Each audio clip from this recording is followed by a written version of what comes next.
We will be pausing throughout this presentation for questions, but just know you can always drop a question in the chat. So let's see. Here's just a brief agenda. This is scheduled from 6 to 8, but we did our team introductions. We're going to talk about the marketplace for a degree like the MSBA BA. We're going to go through quick facts about the program, talk about the application process, which I'm sure some have questions about. We'll talk about that capstone project. Mike hinted on it a little bit, but you'll get to learn some more. We'll talk about the current cohort. So Nicole and I are a part of cohort 5. We'll talk about demographics, things like that. We're going to have an alumni guest speaker come on and just share her experience about the program and just also share some awesome insights. And at the end, we can do some Q&A breakout rooms. We can just have a group discussion. Totally up to you guys. So I'll pass it off to Nicole or Jay, sorry. All right, well, I get to set the stage for tonight here a little bit. So what we have on the screen for you is a quote from McKinsey. And if you don't know McKinsey, they're a world-renowned consulting firm. And what McKinsey says is that, you know, the Internet of Things, and think data, those things are kicking off data like crazy. But it's going to have a $4 trillion to $11 trillion global economic impact by 2025. And really, we're not that far away from that right now. And, you know, probably most of us can't wait to get out of 2020. But setting the stage for it, analytics is exploding. Okay, it is everywhere. Ubiquitous is the term I like to use. So lots of data. We need people to analyze that data and to solve problems using that data. So we'll go to the next page here. Well, as you might imagine, you know, education, you know, and higher institutes of higher education are responding to this need. Back in 2007, NC State started the first analytics program. And since that time, now there are over 400 programs out there of various, I call them flavors, you know, looking at different elements of data analytics, business analytics and such. You see Virginia Tech squarely there in the middle. And we're in cohort 5, like Mackenzie talked about there. And really this program was conceived by Dr. Ragsdale, who introduced himself earlier to you. So I think at this point in time, I'm gonna turn it over to him to let him explain some of the program to you, where it started and where we are today. Okay, thanks, Jay. Well, as Jay indicated, yeah, the field of analytics has been exploding for a while now. And a number of the schools that you saw on the previous slide actually rolled out analytics programs a good while ago. And so when the dean at the Pamplin College asked me about, well, about 6 years ago now to you know, design a program for us here at Virginia Tech, I didn't want to do what everyone else was doing, right? I felt like, you know, we'd be a little late to that game. And so we spent some time thinking about, you know, where is analytics going, or analytics education in particular going? And so a lot of the programs that started, you know, 10, 15 years ago were very, very technically oriented, because at that time, really to do anything with data, you had to have really deep technical skills. But in the interim, you know, there's been a lot of development and evolution in software packages that have, you know, made the actual doing of analytics a lot easier. And so looking ahead, we saw kind of a gap in the market between, you know, the real technical people who could do the data science-y kinds of things, and then people on the operational side of business. There was just kind of this chasm between the two. And so McKinsey, the company that we quoted earlier, a year or two back, kind of saw the same gap, and they identified a role called analytics translators. And that's what our program really is all about. Now, we call it something a little different. We refer to this as high impact business analytics leaders. That's what we're developing in this program. And it's really a skill set that is very consulting based. And what our students learn in this program is what I call the cognitive framework of problem solving that starts with, really understanding a problem, taking it apart and getting at what the really core issues are, and then building a plan for solving the problem and doing the problem solving sometimes, but also being able to work with other people, like on the data science side of things, to help with the problem solving. And then after the problem is solved, putting together a very compelling story that's going to lead decision makers to action. So that's been kind of the bread and butter for consulting firms for a long, long time. But not many schools are very good at teaching this consulting process. So in the course of doing all this, what students pick up these consulting skills, as well as skills in project management and what we call engagement managers. Again, it's like the consultant idea of people who are able to engage with problem solvers, either inside the company that you're working with or with external clients if you're working for a consulting firm, to bring about a really effective solution to problems. So the way we do that is sort of summarized on the next page. This is kind of how our curriculum shakes out. There's 10 classes that make up the program. Half of them are what we consider sort of business core classes, and the other half are more centered on this consulting and analytics tools that I was alluding to earlier. So our program starts in summer 2 with an online class in managerial statistics. Then in the fall, you have 4 classes. In the spring, you have 4 classes, and we end in summer 1. So it's, about 11 months start to finish. There is an accelerated option, as it's called, where sometimes we're able to allow a graduating senior here at Virginia Tech to take something in spring of their senior year that gets them out of that first class in summer 2. So that saves you some money and also doesn't mess up your summer with a class. So we'd be happy to talk to any of you about this accelerated option. A real key feature of our program is this capstone project that, it's not just like a typical undergraduate project that you might do the last, 3 or 4 weeks of a semester. It's a very involved consulting engagement with a real world company that lasts pretty much pretty much all through fall, spring, and into summer 1. And Mike will be talking about that a bit later in the presentation. Perfect. Thank you, Dr. R. So next, I'm just going to talk about the application process, and then we're going to take a second for questions if anyone has any. So this application process, the steps are listed here and what's required. So you do have to fill out an online application through the VT Graduate School. With this application, there is a $75 fee that comes with it. We require transcripts, a cumulative minimum 3.0 GPA or better. For international students, require the TOEFL or the IELTS scores, an academic and professional goals essay, also your resume with 3 references and contact information, a 2-minute introductory video just about yourself, why you think you would be a good fit for the program and how you found the program.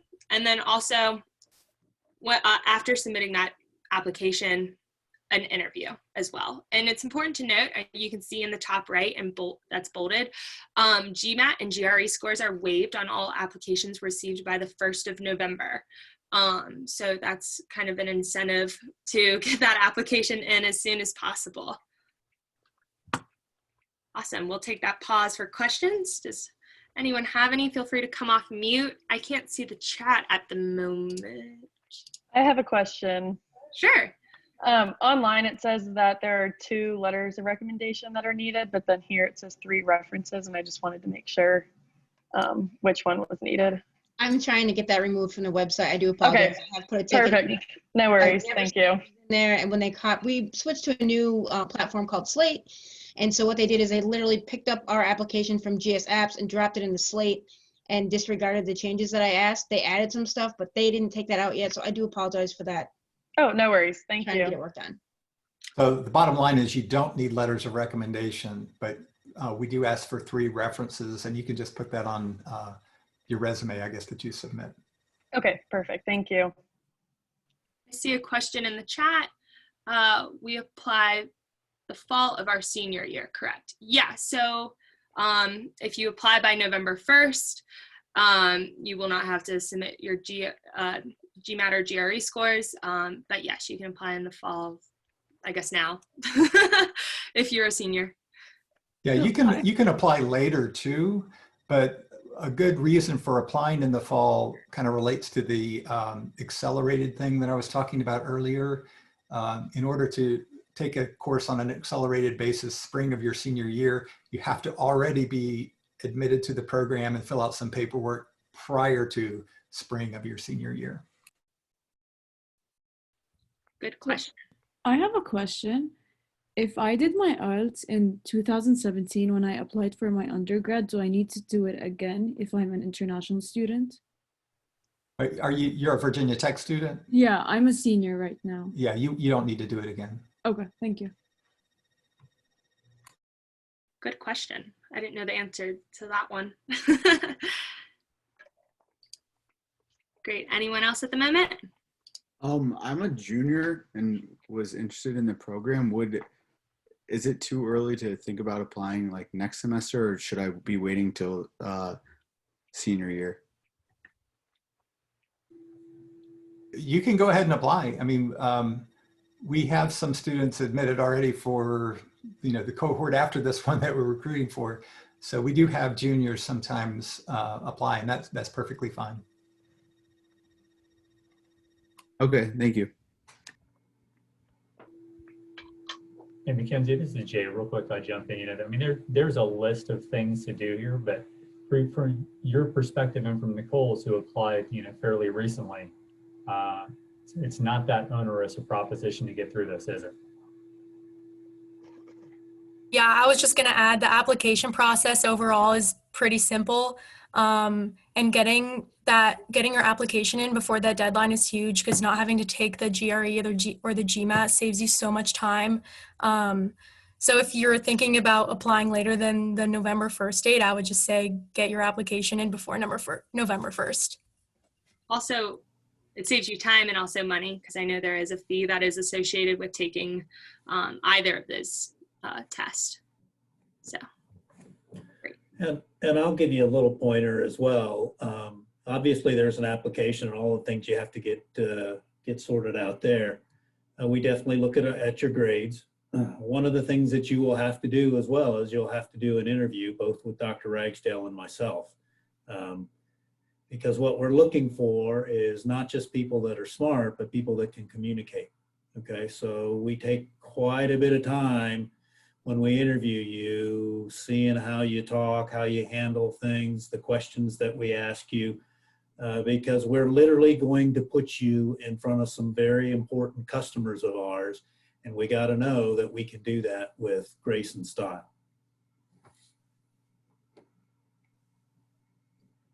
Awesome. I will say, I guess Mike's not as intimidating as he seems. We had a good interview, right? We did indeed. You're here, aren't you, sister? I know, I am Both here. you and Nicole, so. you made it. Exactly. Wise acre you. Good stuff. Great questions, guys. All right, I think Mike, it's back to you. Am I next? Okay, folks, so let's talk a little bit about what I think is kind of the centerpiece of our program. Dr. Ragsdale just told you about 10 courses, 5 being analytics courses and 5 being business courses. The other thing that we have that is relatively unique, I think, in the education space, so to say, is a capstone that does run basically the entire year of the program. And you can see from this list, this is this year's sponsors, but it's not a insignificant list or a silly group of sponsors. I mean, you got NASA out there, you've got Advanced Auto Parts out there, you got one of the best Caterpillar dealerships, which is right here in Salem, Virginia, as part of it. Leidos, you're going to hear a past student going to talk to you who's working for Leidos right now. Lockheed Martin. These problems are very tough business problems. We don't, when Jay and I go out and talk to these capstone sponsors, we ask them for a very technical term in our problem approach. We want a squishy problem. What do I mean by squishy? I mean one that they don't really have the answer for, that they just, you know, it's perplexing them. Because we could go out and get for graduate students a relatively defined problem that we know you could solve, but that's not going to teach you what you need to know about a problem-solving process, okay? So we're really kind of pleased with the direction we took, and this is one of the things that Dr. Ragsdale talked about. We wanted to jump over what some of the other schools are doing. Many schools have a capstone, but they are usually a very short, one semester, very data-centric kind of capstone. Here's a stack of data, slice and dice it and tell us what it is. Ours is much more about solving problems. So if you would jump to the next one there, Mackenzie. For sure. So what you should see here, back up one there, sister, thank you. So what you should see here is these are just examples of two past capstone projects, and one being Boeing at their 787 plant down in Charleston. And by gosh, if you ever get to go to the 787 plant in Charleston, South Carolina, go, because where they build these things, they've got a building so big you can put 8 787 aircraft in it. It's like you could put 3 Castle Coliseums right inside that whole building. It's very cool. But Boeing's going through a major transformation in they're moving from what they consider a manufacturing company to a technology company. And that requires a significantly different look at understanding what makes employees perform and remain loyal to a company. And we use quite a bit of data analytics techniques and some public data to help Boeing understand, how do we keep these folks, if we're going to transition from manufacturing to technology, how do we keep these folks staying with the company? Because it's a pretty significant thing to lose key people and talented individuals in a company that is as technical as Boeing has become. Similarly, Carilion Clinic. I don't know if any of you are from here, but Carilion is the regional medical facility here, hospital facility. They asked us to use some analytics to build a model that would help them understand how to optimize their R&D efforts. And what's tricky about that is research and development, when you're dealing with human subjects, which this organization does, adds a layer of complexity that is really, really astounding, actually. And our student team built a really nice model that helped Carilion understand their research and development efforts and how they could tweak them and optimize them, because the medical world also has to be efficient, right? Because it's an expensive kind of a thing. So 2 good examples. If you would go to the next slide, please, Mackenzie.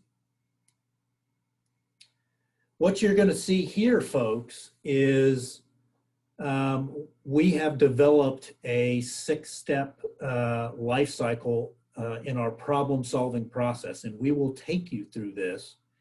And this actually expands over the entire capstone year and the curriculum year. And it's really an amalgam of consulting company techniques. So we might, in the first phase in design and scope the problem, we might be using some techniques that a company called Accenture has developed. The second phase, defining or decomposing the problem, we'll use a technique called issue trees that a company like Ernst & Young and McKinsey will use. We'll learn some project management techniques, and we'll get all the way to the end. and the last two steps. And after we've solved that problem, we'll teach you how to craft a story from the data that you've done and actually sell the solution to your customers.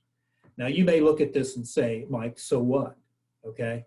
Here's the major difference that I would like you to take away here. If you look at the fourth step in this life cycle, this is develop the solution.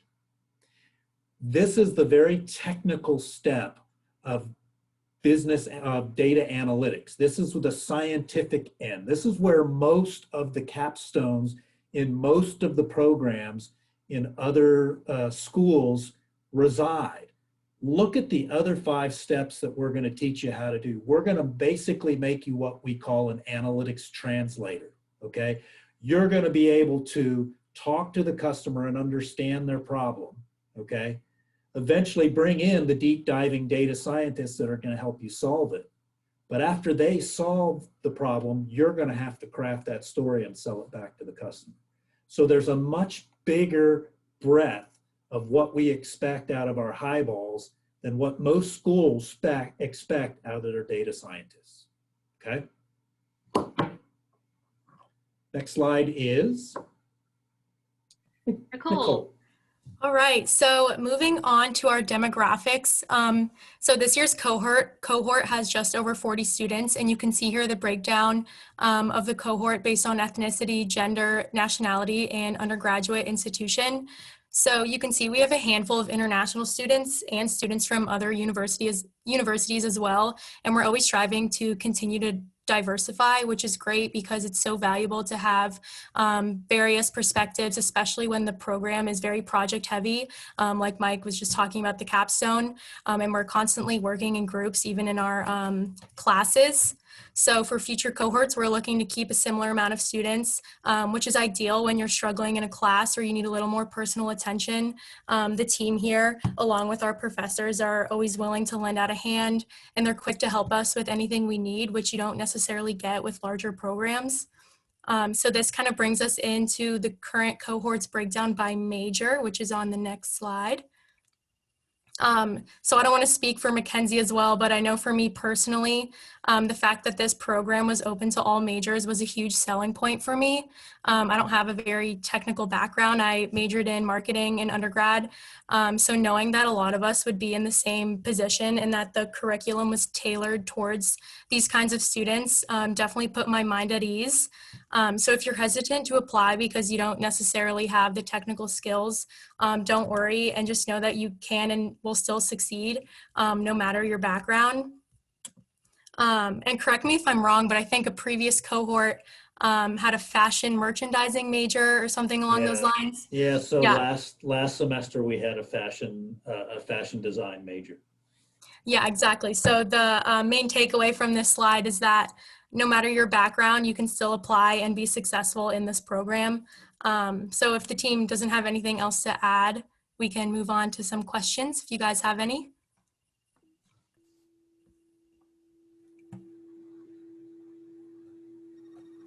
I would just add that Capstone project, the sponsors change. Go ahead. Sorry, Mackenzie. I was going to add relative to the previous slide and what Nicole had said on the slide before that, you know, we really like to see a broad spectrum of undergraduate majors, just like, you know, we like to see different ethnicities and, you know, other ways that you can sort of slice and dice diversity. Because, you know, bringing in people with diverse undergraduate backgrounds just helps us in the solution process. Like last year, one of the projects that we did, they ended up actually needing to kind of make a movie. And as it turned out, we had a guy who, you know, had not been an undergraduate business major, but what was his major, Mike? I don't remember. I think he was international studies. Yeah, but he had a videography business that he was kind of doing part-time on the side during school and all. And so, you know, I mean, he was exactly the guy that we needed for that project. And I'll chime in also that one of our human development majors last year, we had 2 of them. One of our human development majors was one of our best students last year. So it's just one of those things she grew and achieved, and saw the challenge ahead of her, conquered it, and on the back end of it, she did conquer it, and her level of pride was unbelievable. Yeah, and I would add, both Jay and I are industry professionals. We're not, we did not make careers in academia. And what I would tell you, having come from the consulting world, is, to be quite honest, and this is not political or anything, a more diverse set of backgrounds tends to generate a better solution for your customers, not just here in the capstone experience, but also out in the work world. I'll jump back in with one final thing on this. That is, actually my undergraduate major was psychology. And so for me, going from psychology into a master's in business administration at the time was just absolutely life-changing. And so that's what I like to see and be able to do for some Virginia Tech undergrads, and from other places too. But I know for a lot of people who maybe didn't, well, if you weren't an undergraduate business major and you majored in something else, and you kind of get to a senior year and start looking at the career opportunities like I was as a psychology major, and thinking, oh man, there's not as much opportunity as I maybe had hoped. Well, this is a really good way to change your fortunes, so to speak. And in 1 year, and actually less than 1 year, right, get an actual degree in business with a credential in analytics. And that's just a really very, very marketable set of credentials to have right now.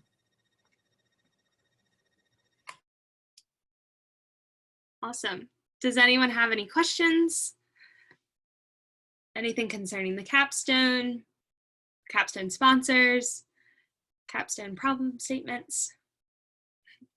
No question is a bad question. I had a lot coming in when I was in y'all's shoes.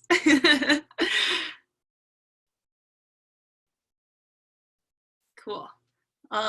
Well, we always have the chat to lean on just in case, but I guess we can go ahead and keep on moving and grooving. Mike, pass back to you.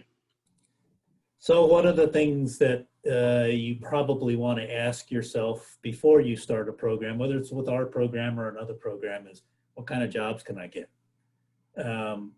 This is a pretty impressive list for an organization who's only had 4 cohorts get out into the job world, okay? You can see quite an impressive list from Amazon and IBM down to Shell Oil to CGI to Verizon, a lot of companies, okay? I would say that it's probably about 50 to 60% of our students will go to what you would consider the traditional consulting companies. So Deloitte, Ernst & Young, IBM, Booz Allen Hamilton, those kinds of companies. That's where probably the bulk of them go. Because of how we teach this program, it makes a lot of sense for those companies to hire our students, because they're looking for that consulting methodology. That does not mean we don't have some entrepreneurs. That doesn't mean that we don't have some small company folks going to smaller companies. But I think if I were you, I'd be looking at where can I get a job on the back end of it.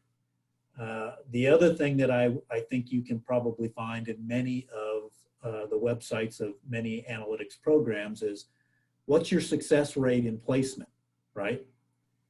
I will tell you that while we don't have that on our website, our cohort 2 placement was 92%. Cohort 3 was 96%, okay? And cohort 4, we are still being graded on because we have till the middle of November. We're having a little effects of COVID, as you might guess.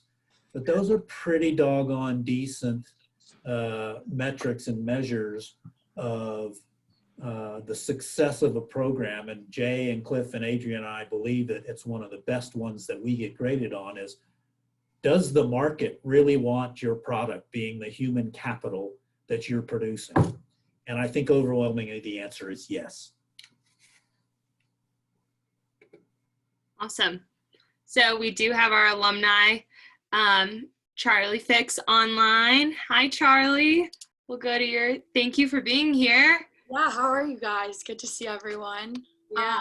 So I was in Cohort 4, which we just graduated this past July, and a little bit about me. So I graduated from Tech in Pamplin in 2019 with a degree in finance, and kind of was looking at different jobs, didn't have any offers of things I was really jazzed about. And my dad actually found this program, which saying now is kind of embarrassing that he was the one that brought it to me. But the more I learned about it, like, it was really exciting. And you can tell that all of the leadership on the screen right here is everyone's so passionate about making it the best experience for you, but also giving you like valuable, tangible tools to help you in your career. And so, yeah, I thought it was awesome. I was actually on the team with the girl who's a fashion design major, the same capstone team, and it was really fun. Our team got along so well, and it was a really cool project, and it definitely evolved over the course of the year. And so we were working for SP Global, and they have like new technology, and they invest in new companies that drive societal change, which sounds really crazy to be a grad student getting to be involved in companies that are having such global effects. And so our end result was basically building a model for them that gauged the effects of their software. And so now I work for Leidos in the DC metro area as a data analyst. And I'm definitely using a lot of the tools that I learned. And I think one of the most helpful things was probably a lot of the soft skills. And so I was our team lead for our capstone. And so I had the opportunity to drive all of our team meetings and kind of be really customer interfacing. And that's been really helpful now, as my boss has been giving me my own projects, as I think I'm on week 6 of my job. And so things are getting handed off to me, and I have the confidence to actually be able to talk to these really senior people in my company and push them for answers and not be bashful in that environment, which is nice. So do you guys have any questions for me? Oh, but I have a comment. You weren't bashful in this environment either. Well, I didn't say I was. But it's easy to get the skills in a school environment, for sure, because it's easy to make mistakes because you're just making mistakes in front of your cohort, so it's not as stressful.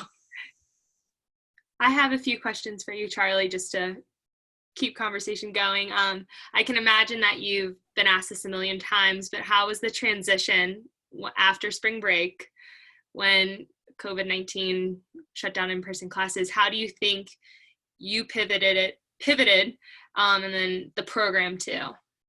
Yeah, I kind of think, it was just so psychotic all around, but I think definitely, I feel like everyone kind of went through a hump at the beginning, and it was like, oh, online school.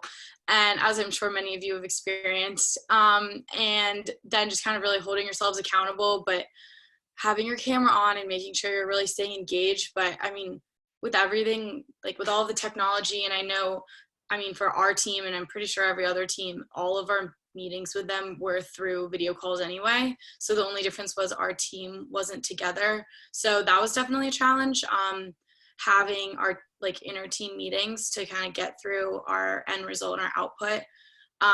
So it just really upped the communication, but that's what I'm doing now in my job. So definitely glad I had that experience, and everyone was still pushing through and asking the good questions. So yeah.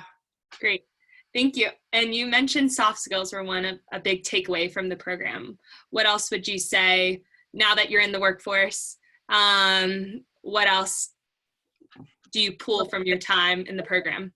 Yeah, this is kind of really might be more specific to my job, but we deal a lot with looking at how people use data and the approaches. So not necessarily what can you do with it? And you can do a regression analysis and things like that, but kind of looking at it from start to finish, which is something I was really glad I had the background on. And so ranging from using data ethically to how your users are going to be like absorbing the data and interacting with it, because the people who are creating it and who are familiar with the data are typically not the ones who are the users. And so that was just a little something specific that keeps popping up where I'm like, wow, I have a little background on that, which is nice. So awesome. And what was your favorite class that you took? I loved Absolutely the capstone. But capstone was really fun. Mike's class was, I mean, I was really sad that it got moved to online because it was so interactive and engaging, and it was a great place for our teams to kind of converse and get that immediate peer feedback, because although you're doing your capstone project with your immediate team, you are getting checkpoints in on all of the other teams, and it's really interesting to like 2 weeks later you're like, oh, they have a totally different project now. So it's kind of interesting, and like to talk with them outside of class and things like that. But I did also love Dr. Carlson's organizational behavior class. Mackenzie, are you guys in that right now? Yes, we are. We are in organizational behavior. We have Dr. Badinelli, Dr. Sharaf. Yeah, Sharaf. Did not have Badinelli, but coding was very challenging for me.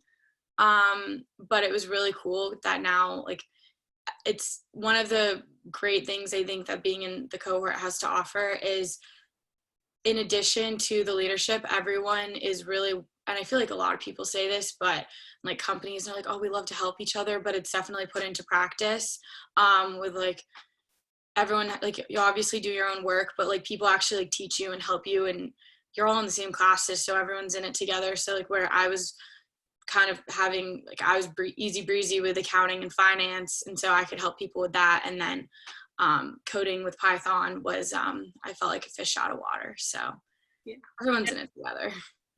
I won't speak for Nicole, but I bet she'd agree with me when it is like that this year as well. As a Pamplin undergrad, they drill you on those finance and accounting classes. So like you said, easy breezy. Yeah. But then when it comes to those coding classes, I'm just waiting for it. Yeah, for sure. But that's the beauty of having such people from such diverse backgrounds. Exactly. Yeah. That was cool. Does anyone have any questions for Charlie? She won't bite.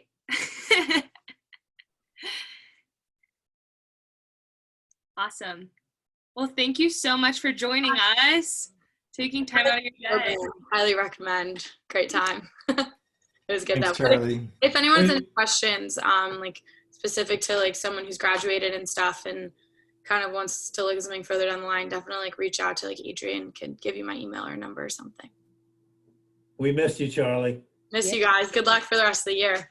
Hey, Charlie, I'm going to jump in real quick. So if people can see the smile on my face, I'm so proud of Charlie, and she works for the company that I retired from to come here. So, hey, drop me a note and let me know exactly where you're working and who you're working with. I will. We'll compare some notes on that here, okay? Oh, yeah. We'll have a nice gossip sesh. It'll be great. All right. Thanks. Bye, guys. Awesome. All right. We're really just cruising through everything.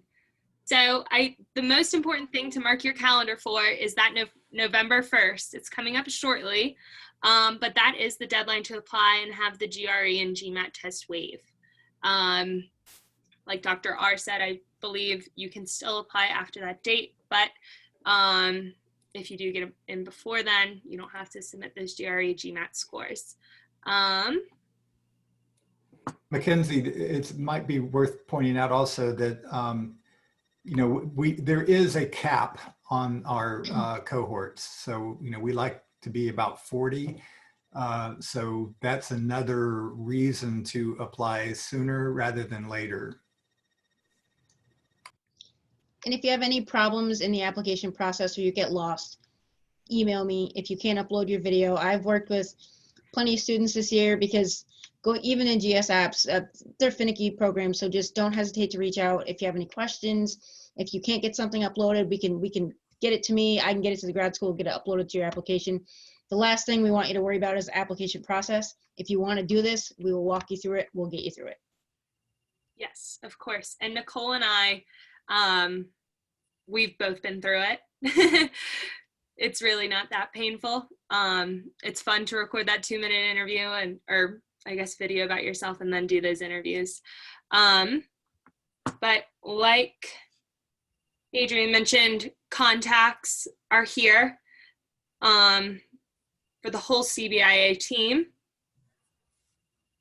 And then also for us, if you have any questions, what life is like being a graduate assistant, it's one of the major tuition perks of being in the program.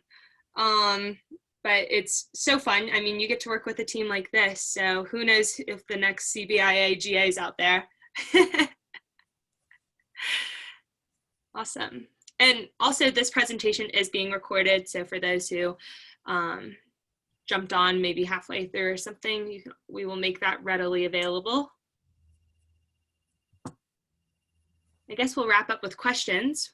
We can do breakout rooms if people would like to, but if you guys are comfortable with a group conversation as well, we can just leave it at that.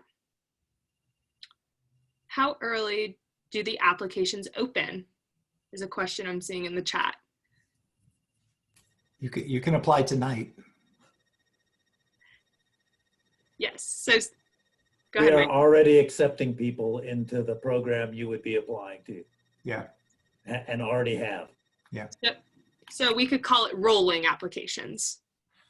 Perfect. Sorry we didn't make that clearer. Thank you, Andrew. Is it a binding acceptance? No, and if you're accepted to the program, let's say you apply, this week and you interview, by the end of October, let's say, and you got in, you actually have until like April 15th to give us your final answer. I mean, if you want to tell us sooner, yeah, I'm definitely coming. We'd love to have that information. But if you, are waiting to see if job offers come through or whatever, you have until April 15th to tell us. And we anticipate that we'll likely have a waiting list. We did this past year where, we had admitted 40 students and then others were on a waiting list. And so, but come April 15th, we'd really like to know if you're going to commit or not. Great. Another question, is the interview technical? No, it is not. If you're meaning, are we going to give you a coding exam or something like that? No, it's not. We've got some standard interview kinds of questions that might ask. We're going to peel back the onion and see if you can communicate to us. It's more about communicating than it is technology. Yeah, and if you don't have a technical background, we do ask that you try to work on that a little bit between now and next fall when the program begins in earnest, sort of. And there's all kinds of online courses you can do, and Code Academy and whatnot, to learn the basics of programming in Python and the basics of SQL and other things. But again, it's not like this program is a real deep dive, technically speaking. But because you're going, we're creating a product designed to interface with the technical side of analytics as well as the business side. It's just helpful for you to understand what programming is all about and how databases work and that sort of thing. So I like to say that we can teach almost anybody what they need to know about analytics in a year, but you can't teach someone to be a good communicator in a year. So it's really the communication skills that we prize sort of most highly. And that's one of the things that we really are looking for in the interviews as opposed to technical skills. Great. And another, oh, yep. So Meredith, thank you for asking in regards to the references for the application. Is it reference letters or just contacts or both? Adrian, thank you for this response, references and contact info. We do not need letters of reference. So 3 names, 3 emails, 3 phone numbers.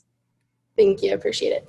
Yeah, of course. So one thing I'll jump back to on the interviews, folks, treat it like a job interview, all right? Wear business attire, all right? Gentlemen, don't come in ratty t-shirts and not having shaved or combed your hair, right? Put on a suit, okay? It'll make a difference, I promise. And they're I have a currently being conducted. Oh, I'm sorry. They're currently being conducted via Zoom. And I don't care if they're on Zoom, gentlemen, put on a tie and a jacket.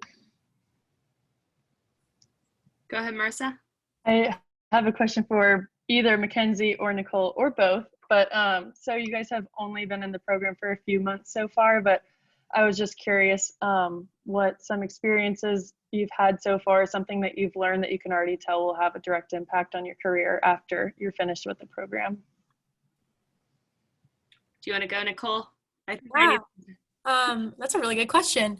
I would say right now, I mean, it's still very early, but I think we're definitely learning how to juggle a bunch of different things at once. So it's definitely an adjustment trying to do class online. And then on top of that, we're starting to get into our capstone. So we just recently got our clients and we're starting to get into meetings for those. So yeah, I don't know. We're just starting to learn how to juggle everything and handle being a grad student. But I think we're starting to settle in a little bit, which is nice. Yeah, and I mean, I won't lie to you guys, grad school is not undergrad. So be prepared for that, know what you're signing up for. And I mean, Nicole and I both stay so busy with courses and GA work, but I think what I'm learning, and I've learned this through undergrad, is just how to work with others, but I think how to work with others with the diverse background, excuse me. It's really interesting. So also Nicole and I happen to be on the same capstone team. So we really see each other all the time, but our team is made up of, I think Andrew's an international studies major. And same with Lucas, I think. Yeah, so you have the two marketing minds and the two international business minds, but together it's kind of figuring out, okay, what do you bring to the table? What's my perspective on this? It's really interesting. And I think that's going to be that big takeaway. And I guess that plays into the soft skills as well that Charlie mentioned. So good question, Marissa. Thank you. Thank you, guys. You're making us think. I guess I'll ask one more then. With both of you being former athletes, is there anything that you have noticed that carries over well into this, especially with like the time management stuff? I mean, I think you answered the question. Yeah, no, like I felt like I was very busy in undergrad for sure, but I don't know if you feel the same, Mackenzie, but I don't know, I feel almost more busy now in a different way, but it's definitely, it has helped me for sure in my time management. I feel like that's my strong suit, and that's solely from athletics. So, yeah. Excuse me. I would also argue time management. If anything, it's just improved with this program. And I will say I'm liking online classes.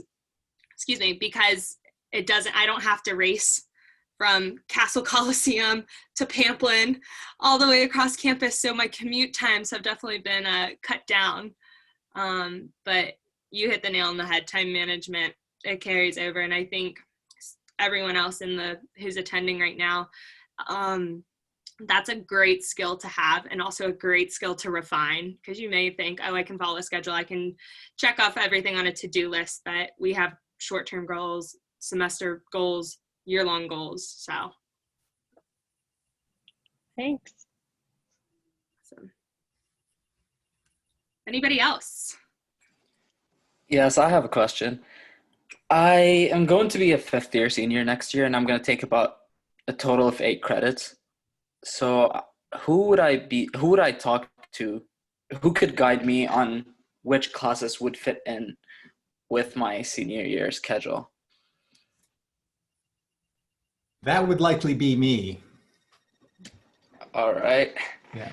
So Adrian can set up an appointment where, I mean, I'd be happy to meet with you on Zoom and talk about your options there. Okay, that would be amazing. Okay. All right. I'll talk to you soon then. Great. I'll go back to the contact slide. So there's Adrian's email if you need it. And you guys can find this information on the website too. If you just Google CBIA VT, it's right there. Perfect. And for those who joined, I'm not sure if I mentioned this, this presentation was recorded, so don't feel like you missed anything. We will make sure that recording is readily available. Awesome. I've got a question for everyone. If any of our participants don't have any more questions, I'm kind of curious, how did you all hear about this info session? What medium? Did you see it on Twitter? Did you see it on LinkedIn? Did you see it on Facebook? Could we go around the boxes? And I guess we can just have Mackenzie call out the names. And if you wouldn't mind just sharing with us briefly, we'd really love to know how you heard about it. We're trying to broaden, we're one of the best kept secrets on campus, and that's a huge problem. So that's why we've got Mackenzie and we've got Nicole, and we're trying to branch out in the market. So we're really curious as to what are we doing? How can we do it better? And constant feedback is how we evolve. So we really would appreciate your help. Yeah. All right. Haley, would you mind coming off mute and just saying? I heard about it through email, through ISE. I'm a math major now, but I still get their emails and I'm glad I saw it. Great. Marissa? I reached out to Esther Talamasi and Mackenzie about the program, and they both forwarded me the information about the info session. Awesome. What's your Thank sport? you. Marissa, what's your sport?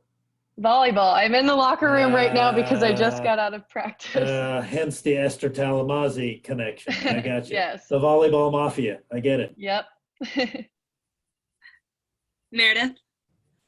So I'm a digital marketing major, and I heard it one through Pamplin, through classes, through email, and then for the info session tonight, I saw it through Facebook as like you can like attend it and stuff, and it had all the information for the Zoom.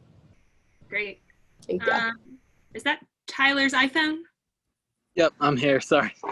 No worries. I saw the Zoom link on Facebook as well. Great. Austin? I actually heard it through my academic advisor last semester, and I actually had planned to email Adrian following spring break to like kind of set up info about it, but you know, this like world pandemic happened, and so obviously that didn't really happen. So I've just been kind of waiting for the fall. Really, the reason it came about was because I have the opportunity to graduate early, and my academic advisor was like, I have another student that's graduating a full year early, and this is what they're doing. And so there's just another opportunity that she pointed out to me that I did not know about, but it was very intriguing. So she kind of pointed me in the direction of that. 2 degrees in 4 years. Can't complain about that. Awesome. Andrew? All right. We can come back to him. Bowman? I got an email about it from, it was like the Megan Brillhart mass email. And then my corporate finance teacher also posted an announcement about it. Great. Curtis? One of my teachers forwarded an email that I believe Dr. Ragsdale sent him. Great, thank you. Dina? Sorry if I'm mispronouncing any names. No, it's good. I got an email from my ISC advisor. Awesome. Kinsey Harris? Hi, I'm just a junior this year, but I actually work at a Carillion Clinic location in Roanoke. And I was actually talking about a BIT course to a different member, and somebody walking by stopped me and asked if I went to Virginia Tech, and he made me write down the link for this program. And so when I got the email about it, I just wanted to learn more. Do you know who that person was, Kinsey? Who was that person? I wish I got his name, but he made me write down the link in my notes on my phone. Was it a Carillion employee, like a doctor or something? I don't believe so. I just work at the gym location in Roanoke. Okay, okay. So I think it was just somebody working out, but Reason I ask is we know folks like Dr. Morgan over there. We know loads of people over there. So I thought maybe they were putting a good word in for us. So I was hopeful, but it sounds like that it wasn't. well, if I meet him again over a break, I will get down his name. Tell them how awesome they are. I will. Awesome. Ahmed? I heard it through my academic advisor too, the ISC academic advisor. Awesome. Matthew Coyle? Actually, like someone earlier, my parents were the one who told me about it. But because I don't go to Virginia Tech, my brother's currently there as a sophomore. So my parents have been following a lot of stuff. So she sent me a link over Facebook. Great. Awesome. Nice. Marcella Cruz?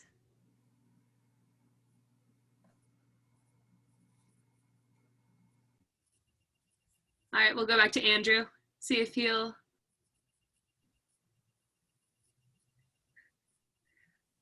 All right, no worries. Awesome. Well, thank you guys for your feedback. We really appreciate it. We work really hard to make sure you hear about it, hear about all the good things that we do over here. Like Adrian said, we're the best kept secret ever, but I don't think that'll be true as the cohorts come along. Does anyone have any questions? I know I've asked that a million times, but I feel like now's the perfect time to ask away.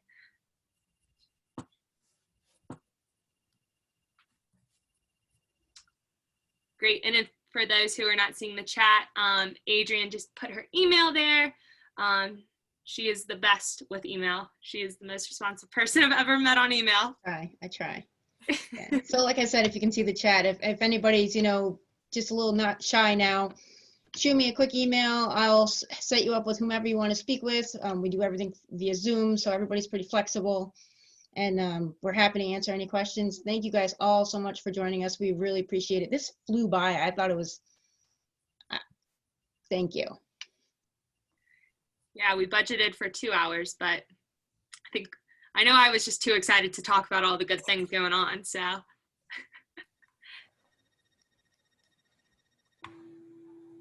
Thank you guys. Really appreciate it. Yeah, of course. Thank you. Any parting words from our Dr. R, Mike, Jay? I was just going to say, apply soon and tell a friend. Come join us. Come join us. As you can see, word of mouth in a lot of cases is our best friend. A lot of the folks in the cohort this year, new people in cohort 4, and it was highly recommended by those folks. And we didn't share some of the salary information, that kind of thing. That this, as Dr. Ragsdale said earlier, can be a life-changing experience for you for your future. So I seriously consider it. We would love to have you. And if you have any questions along the way, any one of us, I'll say the 6 of us here, would be happy to talk with you at any point in time. So please don't hesitate to reach out. Awesome. Well, thank you, everyone. I hope you have a great rest of your week, a great rest of your day, and you stay safe and healthy and everything like that. Wear your mask. Go Hokies. Yes, exactly. Go Hokies. Thanks, everyone. Thank you all. Thank you. Thank you. Thank you. Thank you so much. Thank you. Thank you. Thank you.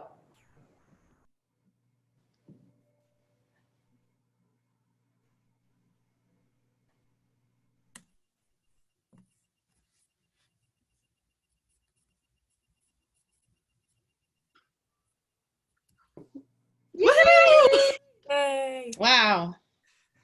Oh, well done. Can you pause the recording? Yep, I'm doing that right now. Okay.